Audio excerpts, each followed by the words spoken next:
जब कोई चर्चा होती है तो उसके सारांश निकलता है, उसके अर्थ निकलता है। कितना हम आगे बढ़ पाए, कितना नहीं बढ़ पाए, इसका आकलन यदि हम करेंगे तो रास्ता निकाल सकते हैं। और इसके लिए हमें चाहिए कि हम ऐसे विमर्श को रचनात्मक तरीके से देखें।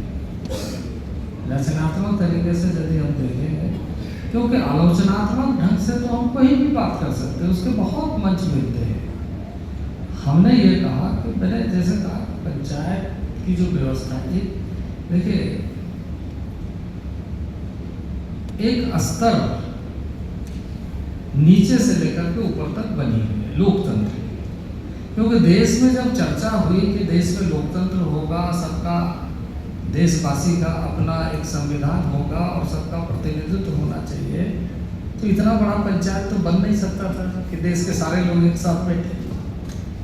तो इसीलिए प्रतिनिधित्व व्यवस्था हुई क्षेत्र के आधार पर। तो सबसे देश भर के लिए पार्लियामेंट हुआ, राज्य के लिए फेडरल गवर्नेंस की दृष्टि से, गणतांत्रिक व्यवस्था की दृष्टि से राज्य हुए।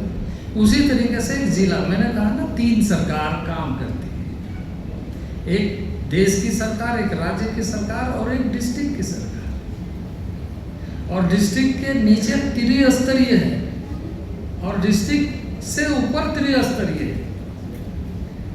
जिला परिषद से लेकर के पार्लियामेंट तक 3 स्तर हो गया, जिला परिषद, डिस्ट्रिक्ट काउंसिल, विधायक मैंने असेंबली और पार्लियामेंट। फिर नीचे डिस्ट्रिक्ट काउंसिल, पंचायत समिति और पंचायत, उसमें रूरल एंड अर्बन बॉडीज है ना। तो यदि झारखंड के परिप्रेक्ष्य में या देश के शेड्यूल्ड एरिया के परिप्रेक्ष्य में, संविधान के परिप्रेक्ष्य में कहेंगे तो हमें यह कहा गया कि ये फिर शेड्यूल्ड एरिया है। और फिर शेड्यूल्ड एरिया के नाते यहाँ की जो पंचायत, जो लंबे कालखंड में बहुत पहले आज़ादी के समय में होना चाहिए, नहीं हुआ, कोई बात नहीं, जब हुआ तब से क्या कर रहे हैं, ये भी इसका आकलन हमको करना चाहिए। अब 1996 के बाद 2005 तक चुनाव नहीं हुए। एक चुनाव हुए तो उसके बाद मुखिया का जो अभी आप सभी जगहों में देखेंगे कि उसकी कॉन्स्टिट्यूशनल राइट्स क्या है, उस पर बात नहीं करता। वो बात करता है हमारे पास योजना नहीं है या योजना का पैसा नहीं है। इस आधार पर वो चीज़ों को देखता है। उनको वो रिजर्व कैटेगरी क्यों कहा गया है, क्यों दिया गया है, इसके बारे में हम या तो हम नहीं पहुंच पाते या उनकी इच्छा नहीं है या कहीं ना कहीं गैप। तो गवर्नेंस में इसको मजबूत करना चाहिए, क्योंकि कॉन्स्टिट्यूशनल राइट्स के आधार पर सबसे उसको पहले देखना चाहिए हमारे पंचायत के लैंड कितने हैं, लैंड का कैरेक्टर क्या है, लैंड का डेविएशन क्या है, लैंड का एलिनेशन क्या है। क्योंकि उसकी जो बुनियादी बातें जब हम कहते हैं जल जंगल जमीन, तो उससे जुड़ा हुआ है। उस दृष्टि से ग्राम सभा का क्या रोल है, जो परंपरागत व्यवस्था में कहती है, उस परंपरागत व्यवस्था के तहत गांव अपना हिसाब कैसे रखती है। परंपरागत व्यवस्था में गांव का संपूर्ण स्वामित्व होता है। उस संपूर्ण स्वामित्व को ट्रेडिशनल सिस्टम, ट्रेडिशन के साथ कॉन्स्टिट्यूशनल का अलाइनमेंट कैसे हो, तो ये नीचे स्तर का। वहीं इन सारे चीजों के बारे में असेंबली में क्या करना, असेंबली में जो रिजर्व सीट है उस पर हमारी चर्चा का स्तर क्या होना चाहिए, पॉलिटिकल कितना होगा, सोशल कितना होगा, कॉन्स्टिट्यूशनल कितना होगा, इन सारी बातों को देखते हुए डेवलपमेंट कैसे होगा, इस पर विचार करना है।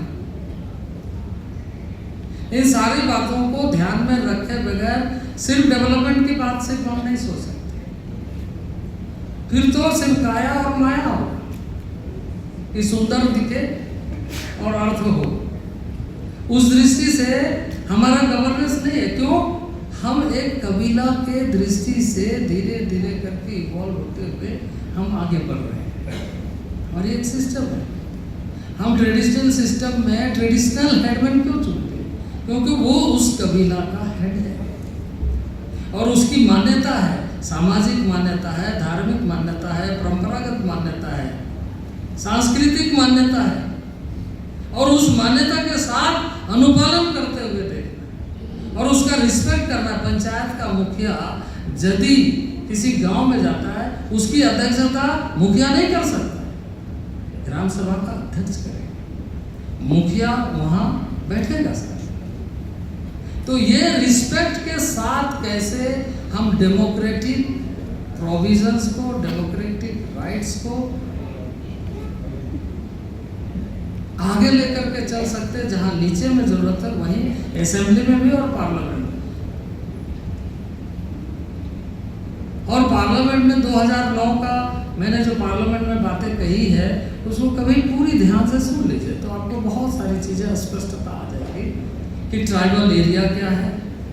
ट्राइबल के एरिया में इन्होंने पंसिल की बातें कही, मैंने उसकी भी चर्चा की है कि पंसिल वेरियर एल्विन उसके एडवाइजर थे, प्राइम मिनिस्टर थे तो अंग्रेज, लेकिन ट्राइबल एरिया में काम करते थे।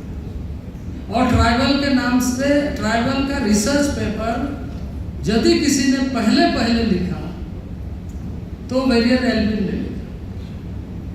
इसके पहले जो हिस्टोरियन के नाते, एडमिनिस्ट्रेटर के नाते कई लोगों ने लिखा है, लेकिन ट्राइबल के पॉलिसी के बारे में यदि किसी ने लिखा तो उसमें एक बोली थी।